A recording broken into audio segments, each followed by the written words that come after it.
नाही, आता मला वाटतं की कुठल्या तरी एक रायटरला मुख्यमंत्री नावाचं नाटक लिहायला सांगावं. त्या नाटकाचं नावच मुख्यमंत्री ठेवावं आणि त्याला फिरता रंगमंच असला पाहिजे. आणि फिरता रंगमंचामध्ये तीन फिरता रंगमंचामध्ये तीन त्याचे हे असतात, स्टेज असतात. तो फिरतो त्यावेळेस सीन बदलत असतो आणि मग ज्याला जी सीन पाहिजे त्याने ते पुढे यायचं. काय गंमत चालली आहे राज्यात. म्हणजे सत्तेच्या खुर्चीची ओढ माणसाला किती अस्वस्थ करते हे यातून दिसतंय. आणि तुमची सत्ताच येणार नाही, आलटून पालटूनचा विषय कुठे आलाय?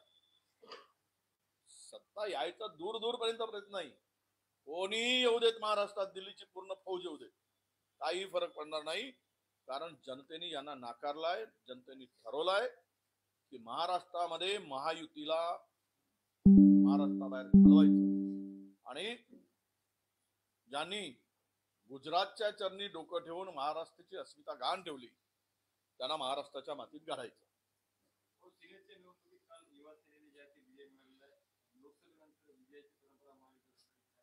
महाविकास आघाडीच्याच बाजूने कौल आहे. युवक जे होते लोकांच्या मनामध्ये काही संभ्रम होता, पण मुंबईच्या विद्यापीठाच्या निकालानंतर युवक सुद्धा आता महाविकास आघाडी बरोबर आहे.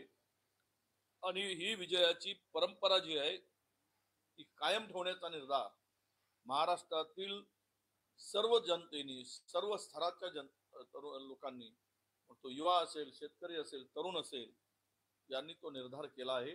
हे या निकालावरून स्पष्ट होत आहे.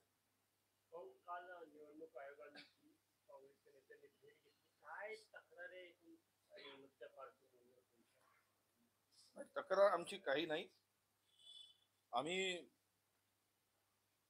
खर तर या राज्याच्या पोलीस महासंचालकाच्या संदर्भात ते आमची तक्रार होती की कारण त्यांची मुदत संपली आहे आणि मुदत संपल्यानं या संपलेल्या अधिकाऱ्यास राज्याच्या पोलीस प्रमुखाच्या पदावर बसवणं किंवा ठेवणं हे निवडणुकीसाठी उचित नाही. कारण मुदतवाढ देणारं सरकार त्यांचा कशाही पद्धतीनं राजकीय दृष्ट्या विरोधकांना अडचणीत आणण्यासाठी अडचण ठरू नये.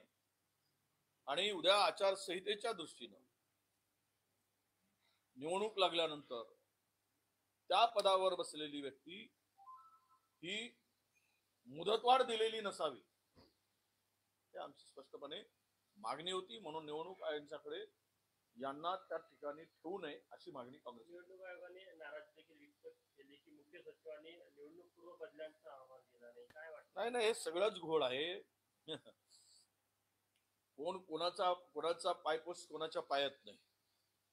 सगळं नियमबाह्य आहे. सरकार नियमबाह्य, त्यांचं काम नियमबाह्य, ते ठेके नियमबाह्य आहे, बदल्या नियमबाह्य चालले. नागपूर ग्रामीणच्या पोलीस अधीक्षकांनी, नागपूर ग्रामीण यांनी 100च्या वर बदल्या आता केल्या. त्यातील 50% बदल्या अशा आहेत की 6 महिने, 3 महिने, 4 महिने, वर्षभर कोणी अधिकार दिला इतक्या मोठ्या बदल्या करायचा? आणि आपण त्यांच्या आणि हे IPS अधिकारी इतके मला वाटतं मिंदे झाले. हे महाराष्ट्राने काही अधिकारी, सर्व नाही, हे महाराष्ट्र बघतोय. तुमची एक तो त्या वर्दीची आन बान शान हे वेगळी होती, पण ते महाराष्ट्रात आता आम्हाला वेगळं बघायला मिळतोय. हे दुर्दैव आहे महाराष्ट्राचं, असं मी मानतो. नागपूरच्या बंगल्यासाठी 100 कोटीचा एक प्रपोजल म्हणजे प्रेझेंटेशन देण्यात आलेलं, असं म्हणणं की तिथे शिवनगरी देखील उभारली जाईल मार्गासोबत. नाही, आता वो असं म्हणतात ना की जे सगळं अस्मिता घालवून तुम्ही आता तिथे काय उभारायचं हे कराल, कमिशन खाल्यानंतर आता पुन्हा त्यामध्ये कमिशन खाऊ नका. काही उभारत असताना जे पुतळ्यामध्ये महाराजांच्या कमिशन खालात आणि महाराष्ट्राची स्वाभिमानाला ठेच पोहोचवण्याचं पाप केलात, ते तुम्ही आता कितीही मोठी उभारली तरी त्यातून काही गेलेली इज्जत या सरकारची परत काही मिळवता येणार नाही. हो, धर्मवीर 2 हा चित्रपट आला, त्याच्यामधला एक डायलॉग जो आहे त्याच्यावरून अनेक प्रश्न उपस्थित होताना दिसले आहेत. त्यामध्ये त्या डायलॉगमध्ये एकनाथ शिंदे हे दिघेंना विचारतात की राज ठाकरे हे वारसदार बनू शकले नसते का? मात्र 2001 मध्ये दिघेंचं निधन झालं आणि 2003 ला कार्याध्यक्ष झाले. म्हणजे हा जे झालंच नाही ते त्या चित्रपटात दाखवलं. मला वाटतं की चित्रपटाला मनोरंजनाच्या दृष्टीनं बघितलं पाहिजे.